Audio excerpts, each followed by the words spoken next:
Olá, estamos começando o programa Zeila Atual de Você.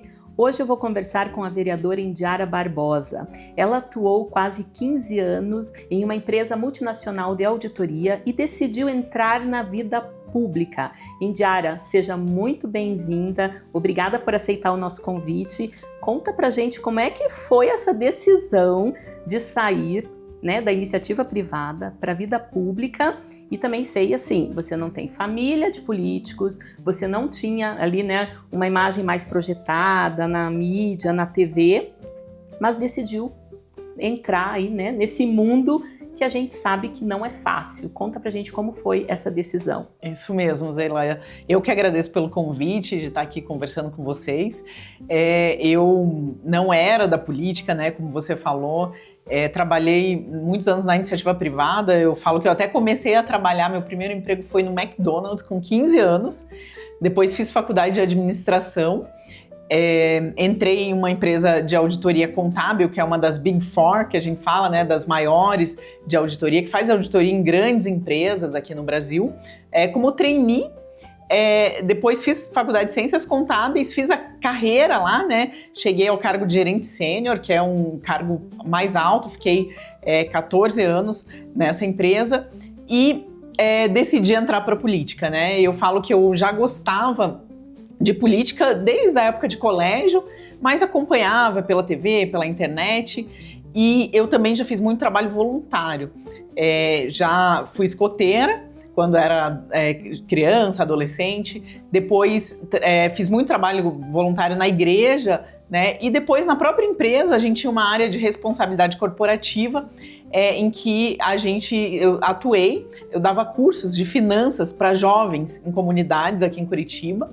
E eu sempre pensei que a política é uma forma de você contribuir para a sociedade e melhorar a vida das pessoas de forma mais significativa, de forma exponencial. Mais intensa, sem dúvida nenhuma. Exatamente. Eu falo que quando você muda a vida de um jovem, que você consegue ensinar para ele a cuidar das próprias contas, um jovem de 14, 15 anos que começa a trabalhar, às vezes o primeiro emprego, e acaba já se endividando para comprar um tênis caro, um celular, e às vezes até suja o nome, E quando você consegue explicar para ele sobre juros, sobre quanto custa as coisas, que ele tem que controlar as próprias finanças, ter disciplina, responsabilidade, já é muito legal quando você faz isso com um grupo de jovens, de 15, 20 jovens.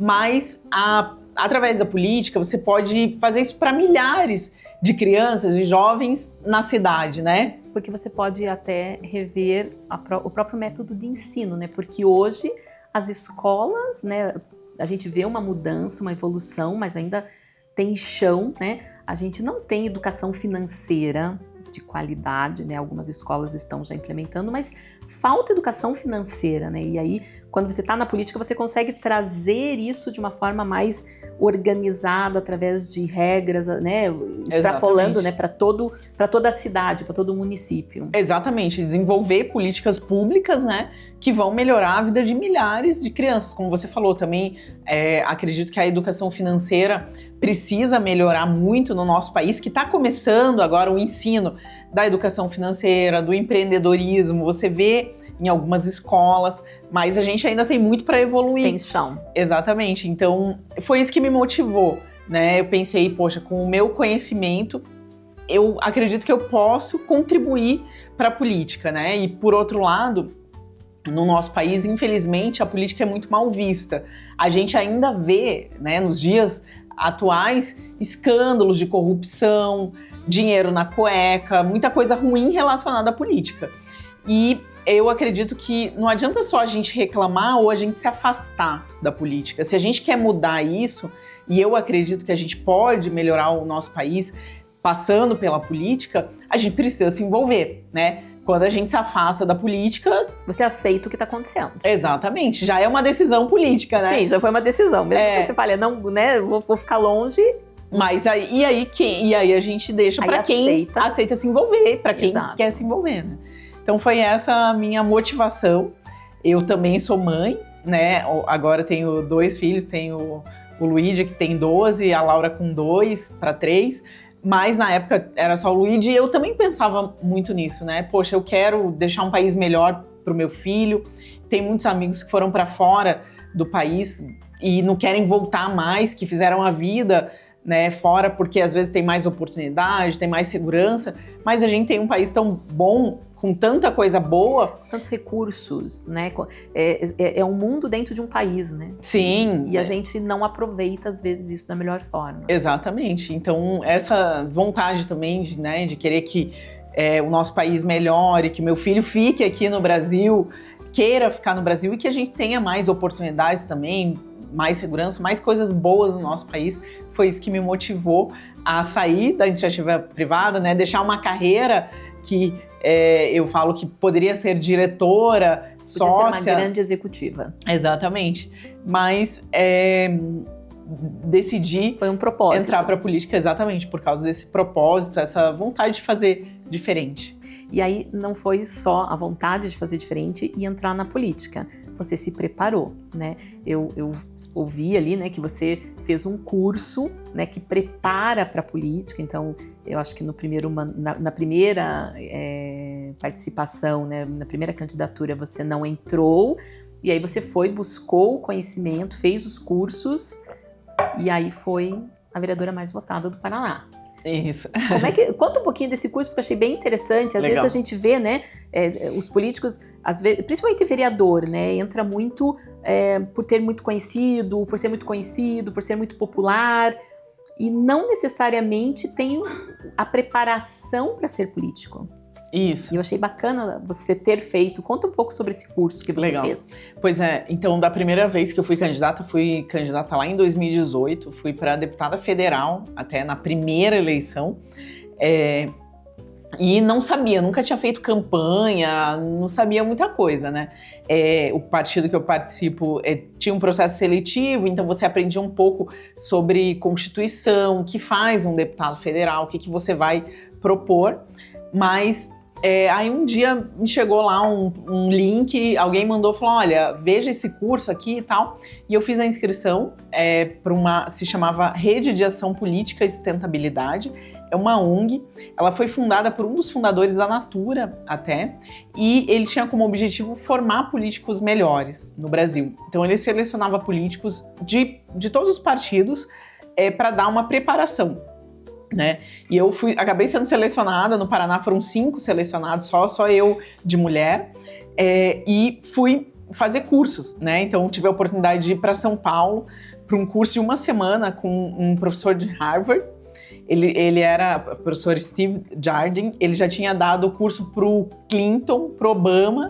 Ou seja, um curso de alto nível. Muito, exatamente, de alto nível, explicando sobre campanha, né? Porque você tem que, às vezes, arrecadar dinheiro, você tem que pedir voto, você tem que formar uma equipe, né, contratar pessoas. Então é como se fosse um projeto, é parecido um pouco com a auditoria, né? Como se fosse um projeto que você tem um prazo definido, um orçamento e trabalhar para atingir aquele objetivo.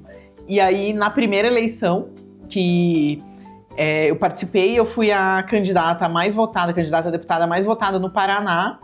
Tive 31 mil votos, que foi uma boa votação, mas acabamos não entrando porque não conseguimos o total de votos para fazer uma cadeira.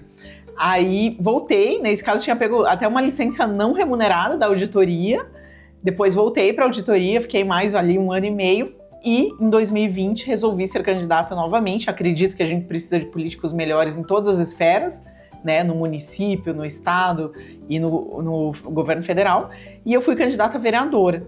E aí que também, depois de trabalhar bastante, né, tudo aquilo que a gente não... Você, né, aprende, né? Acho que passa por um período ali que você entende um pouco melhor de como funciona. Isso. Vê os erros e corrige a rota. Corrigir, exatamente. Fiz mais um curso de política também. Mas viu que estava no caminho, né? Porque apesar de não ter entrado, teve o maior número de votos. Então assim, tá bom, vou voltar aqui para a empresa, porque afinal de contas não posso, né? Tenho que continuar trabalhando. Os boletos continuam chegando. Tenho que pagar minhas contas, mas é o caminho, né? Porque, poxa vida, não entrei, mas tem aqui um potencial, né? Mais de 30 mil votos. Isso, e como você falou, né? Eu até cheguei a escutar de um profissional de marketing político que falou assim, olha, você não é filha de político, não tem sobrenome de político. Essa parte é a mais surpreendente. É a mais surpreendente. Não é uma pessoa conhecida, porque na política no Brasil a gente tem muitas pessoas ou que foram apresentadores de TV, radialista, né? Sim, pessoas já conhecidas.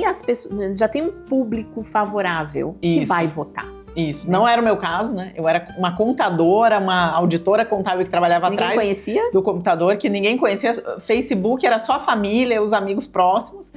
Mas, justamente com essa formação, a gente conseguiu trabalhar. E investir também nas redes sociais. Aquele ano de 2018 foi um dos primeiros anos que as redes sociais foram muito importantes na eleição.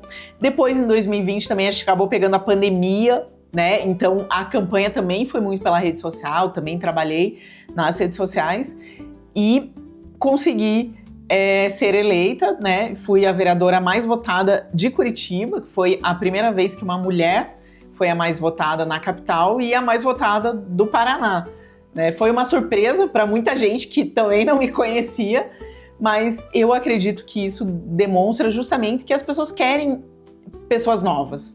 As pessoas estão um pouco cansadas dos mesmos, As pessoas querem pessoas novas, com boa formação, com experiência, com conhecimento, né? Porque eu acho que é um pouco disso que você passa vindo, né? Olha, eu tenho uma formação, eu tenho uma experiência aqui numa empresa que é de fiscalização, né? Que é de auditoria, então eu tenho um background relevante para isso, e aí mostra, né, o quanto a população busca isso também, porque a gente também quer a mudança, né? E aí você entrou, e aí, assim, é bacana contar as histórias, né? Que o objetivo não é incentivar as pessoas a mudar para a política, mas é mostrar o quanto, às vezes, você tá num caminho e você quer seguir o outro, independente do que for. E como que você tem que se preparar para buscar esse caminho, e quando, apesar de você não conseguir de primeira, você entender, né, tudo que aconteceu em volta e falar, não, eu não deu certo de primeira, mas é o caminho, né? Então acho que isso que é bacana também a gente passar para as pessoas que estão em casa. Claro. E uma coisa, mas quando a Milena chega é hora do café. Ah, que delícia. Vamos lá, você primeiro, Indiara. Ah, eu vou querer um cappuccino. Nesse friozinho, né, que tá hoje. E o acompanhamento? Pode ser uma lajotinha. Ai, eu vou de chá. Copenhague tem chá, Chá é uma também. delícia. Sugere o sabor pra mim. Limão com framboesa. Parece bom. Vamos lá. Muito bom. A gente aqui, né, nesse ambiente já propício, não dá pra resistir. Ah, então. Bom, retomando. Aí você, né, entrou pra política e aí, durante o primeiro mandato, né, aconteceu uma coisa bem interessante que é bacana também a gente reforçar, porque a gente fala da política, mas isso se replica em vários ambientes. Você engravidou e aí não tinha definição ou não estava claro como seria a licença maternidade. Isso é incrível, né? Uma coisa assim que nós estamos falando agora de 2024, recente. Sim. Conta isso, porque assim, a gente reforça o quanto a gente ainda tem a questão da mulher no trabalho, alguns trabalhos para mulher que não tem todas as regras definidas e a gente precisa começar a trazer essas discussões. Como é que foi isso, Indiara? Legal, pois é. Eu fui eleita, né, e aí, né, em paralelo à vida particular, né, eu tinha um filho, mas ainda tinha vontade de ter mais um. E aí, durante o mandato, também por causa da idade, né, a mulher não tem muito... A gente tem que escolher. Tem que escolher, e isso para mim era importante. Eu acabei engravidando da Laura, e foi... quando eu engravidei, foi uma surpresa pra gente até, para entender essa questão da licença maternidade, né, na Câmara. Será que tem licença? Será que não tem? E sim, a vereadora tem licença, mas a regra não era muito clara. E até se podia chamar o suplente, se não podia. Por quê? Porque a nossa primeira vereadora de Curitiba foi eleita, a Maria Olímpia, e ela foi eleita em 1947, há muito tempo, e pelos registros, ela teve filho enquanto era vereadora. E desde então, nunca mais tinha tido uma vereadora grávida em Curitiba. Por quê? Porque são poucas mulheres, nós somos poucas ainda, e quando elas entram na política, às vezes já tiveram filhos. Já estão com uma idade, né, Isso, ali já mais já a vida passaram. pronta, né? Exatamente.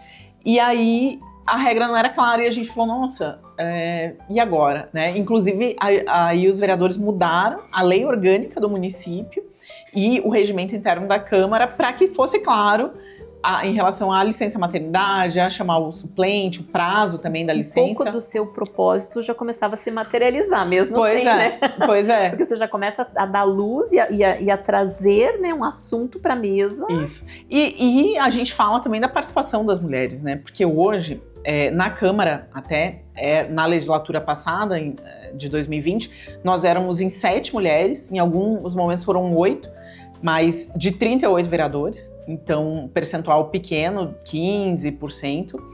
Isso é a média do Brasil, de vereadoras, 16%, 17%. No Congresso ou na Assembleia também, sabe? É sempre um percentual ali 15%, 20%, mas é um percentual muito baixo, né? E é importante que as mulheres estejam participando, né? Estejam na liderança, tanto nas empresas, quanto no setor público, quanto na política. Porque a gente discute na política os temas relevantes para a cidade.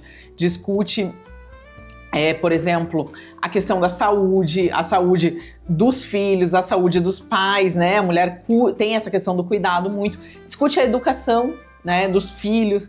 Então, e as políticas... São temas que impactam diretamente na Exatamente. mulher, porque é ela que vive isso no dia a dia. Isso. Mas as próprias políticas relacionadas às mulheres, né? Esses dias a gente estava discutindo... Aí a política relacionada à mulher e nós é que vivemos a situação, mas ela é definida por pessoas, né, pelos homens que não passam. E por mais que tenham, e com certeza, né, a melhor das intenções, mas se eles não vivem aquela situação, como é que eles vão decidir qual é o melhor caminho a seguir, né? Sim, exatamente. É exatamente o que você falou, né? Esses dias a gente teve, por exemplo, uma audiência pública sobre fertilidade. E proposta por um vereador homem, com vários médicos homens. E, claro, eu participei, tinha mulheres participando, mas assim, como a participação é pequena, talvez isso, se não tivessem relevância. Às vezes, se eu não estivesse lá, ou não tivessem algumas mulheres, ia estar sendo discutido por homens.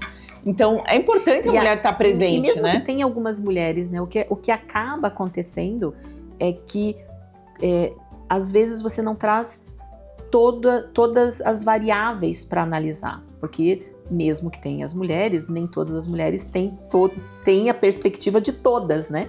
Então, quanto mais mulher, mais perspectiva você tem numa discussão de determinado assunto. Com certeza. E o nosso papel de incentivar as mulheres, ser também um exemplo e mostrar que é possível conciliar a carreira, conciliar com a vida pessoal, ser mãe, ter uma família, assim como para você, eu tenho certeza que não é fácil, né? Com um filho, a correria, assim como mulheres que são professoras, que são enfermeiras, as mais diversas profissões, mas é possível conciliar a política com a maternidade, também é possível. Então, e eu acredito que, né, eu também sou um exemplo e a gente tem conseguido, inclusive, aumentar a participação das mulheres, né? Da legislatura passada para essa, éramos em 7 e nós aumentamos para 12 mulheres. Essa legislatura aqui na Câmara de Curitiba vai ter o recorde de participação de mulheres. Então, que também é muito positivo, né?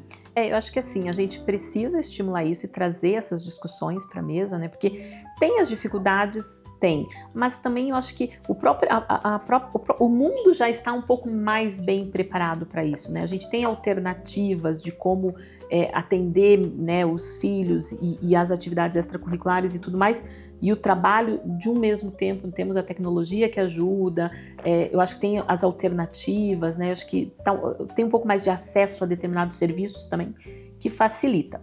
Bom, aí você veio, né? Então agora só para a gente dar uma continuidade aqui, você sai da iniciativa privada, entra para a política e aí vai defender as pautas, claro, né? Tem a questão do propósito, de você trazer políticas, de ajudar, né, a mais pessoas dentro da sociedade, e você defende o empreendedorismo, né? E eu participei lá da frente parlamentar do empreendedorismo, né, da primeira reunião.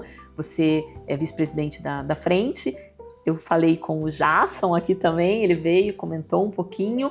Então, assim, mas uma das tuas pautas é o empreendedorismo, a parte de fiscalização, né, que eu acho que tem muito a ver com auditoria. Então, conta um pouco pra gente também, porque aqui também são formas de você trazer luz a determinados assuntos que a população às vezes até comenta, né? Principalmente quando eu falo de fiscalização de obras públicas, né? Que eu sei que é uma pauta que você defende e tem feito já bastante trabalho, porque toda vez que a gente fala, né, de obra, sempre tem uma questão ali do orçamento, sempre acaba tendo um gasto maior do que orçou, sempre tem recursos. Então, sempre, né, isso não é só na iniciativa, não é só na vida pública, né? Na iniciativa privada isso também acontece, né? Quantas vezes a gente começa um projeto com um determinado orçamento e você sempre acaba estourando, né? Então, a importância de trazer luz a esse tema também. Conta um pouquinho como é que é esse teu trabalho aí da parte tanto do empreendedorismo quanto da fiscalização. Legal. Obrigada pela pergunta. Realmente essas são as minhas principais pautas, né? É a fiscalização e o empreendedorismo. A fiscalização justamente porque é uma das principais funções do vereador. Isso está na Constituição Federal. O vereador, além de propor leis, ele tem essa competência, né, e essa obrigação de fiscalizar o executivo, de olhar como a prefeitura gasta o dinheiro público, né, o dinheiro que a gente paga em impostos, como que é investido, para quais áreas vai, como que ele está sendo gasto. E a gente tem essa função, inclusive é a Câmara que aprova as contas do prefeito, ou desaprova, né, se for o caso. E tem tudo a ver com a minha profissão de auditora, né? Então, uma vez auditor, sempre auditor. Sempre auditor. Eu falo que nós temos uma sociedade secreta, né? Pois é verdade. Você, né, que já trabalhou também trabalhei numa Big Four. Isso mesmo. Então, o auditor sempre é aquele, né, o chato que gosta de tudo certinho, que confere como as coisas estão. Então, é um pouco do nosso trabalho. A gente olha os gastos da prefeitura. Olha, aí, logo que nós começamos o mandato, a gente começou a selecionar áreas da prefeitura para olhar. Então, uma das primeiras áreas que a gente olhou foi obras públicas. Então, vamos fiscalizar as obras, porque é uma área que demanda muito recurso e que impacta muito a vida das pessoas, né? Por exemplo, uma obra que a gente olhou muito, gastou bastante tempo no mandato passado, foi a obra da Linha Verde, que é bem famosa. Que é bem famosa aqui em Curitiba, que cruza a cidade toda e que demorou mais de 17 anos para ser concluída. E isso impacta em quem mora próximo, o comércio, as empresas, porque você gera ali todo, né? Uma caos, economia, né, ao redor, que está dependendo daquilo. E como você falou, um dos últimos lotes lá, que foi o Trevo do Atuba, né, que inclusive foi na pandemia, que demorou alguns anos para ser concluído, o trânsito ali ficava simplesmente impraticável durante alguns anos. Então, as pessoas que precisavam usar aquela rodovia e que todos os dias perdiam horas do seu dia, do tempo de, às vezes, ficar com a família, de estar no trabalho, de estar produzindo todo mais estresse, mas que ficava parado. Então, isso impacta muito a vida das pessoas, né? E a gente, logo que chegou, começou a olhar para isso, olhar para os aditivos, as medições da obra, todos os detalhes, e fez uma cobrança bem dura à prefeitura, que acabou depois resultando em uma rescisão do contrato e contratação de uma nova empresa, uma nova licitação, né? Então, a nossa atuação foi bem importante nesse caso. E a gente também, muitas vezes, levava coisas. Quando a gente faz esse trabalho de fiscalização, você conta com outros órgãos de fiscalização, como o Ministério Público, o Tribunal de Contas. Então, é um trabalho importante para a cidade que a gente dedicou bastante tempo. Até uma coisa não cheguei a contar, que durante a minha gestação também, eu acabei fazendo o meu pré-natal na rede municipal de saúde da cidade também, para conhecer o serviço, para testar, de certa forma, e fiscalizar pra também. Para poder, né, sentir como é que é para a maioria da população. Exatamente. Isso também resultou em várias sugestões de melhoria para a prefeitura e para o hospital, né? Minha gestação foi de risco também, e eu acabei fazendo num hospital público grande. Então, depois nós pegamos vários desses pontos para trazer como sugestão de melhoria para a prefeitura. Então, a gente sempre está... Então, ou seja, você saiu da iniciativa privada, de uma carreira que poderia ter te levado a outros caminhos, entrou na vida pública para ajudar a sociedade e acabou trazendo aí a questão da regra para a mulher, né, dentro da vida pública em termos de licença maternidade, trouxe a questão de fiscalização de obras e ainda ajudou na questão da saúde pública, passando na pele e vendo o que poderia melhorar. Indiara, você não vai acreditar que nós já estamos terminando o programa. A conversa flui, né?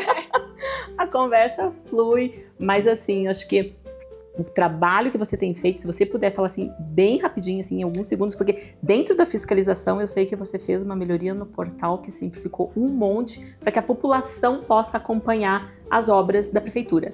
Fala Isso. bem rapidinho sobre Bem rapidinho, e empreendedorismo não vai dar muito, vai ter que ficar para o próximo. Nós vamos ficar para parte 2. Ótimo.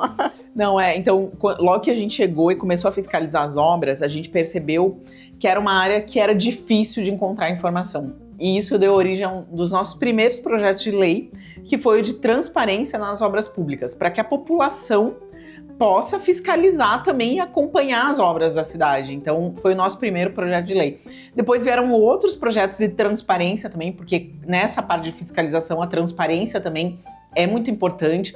E, inclusive, um de transparência nas filas da saúde também, decorrente dessa proximidade com a saúde, né? Hoje, o cidadão, ele consegue ver no aplicativo da prefeitura, Saúde Já, se ele tem uma consulta ou um exame, ele consegue acompanhar a fila. Isso. Qual é o lugar dele na fila, quantas pessoas tem na fila e qual o tempo médio para chegar àquela fila. Para ele também poder tomar decisões, né? E infelizmente ainda existem exames ou cirurgias que demoram meses ou anos para chegar ainda no setor público. Pessoal, baixa o aplicativo da prefeitura e acompanha lá, vamos fiscalizar. Eu vou ter que terminar, realmente, agradeço, Indiara, agradeço a sua participação, agradeço a audiência de todos vocês, a companhia, espero vocês na próxima semana. Beijos, tchau!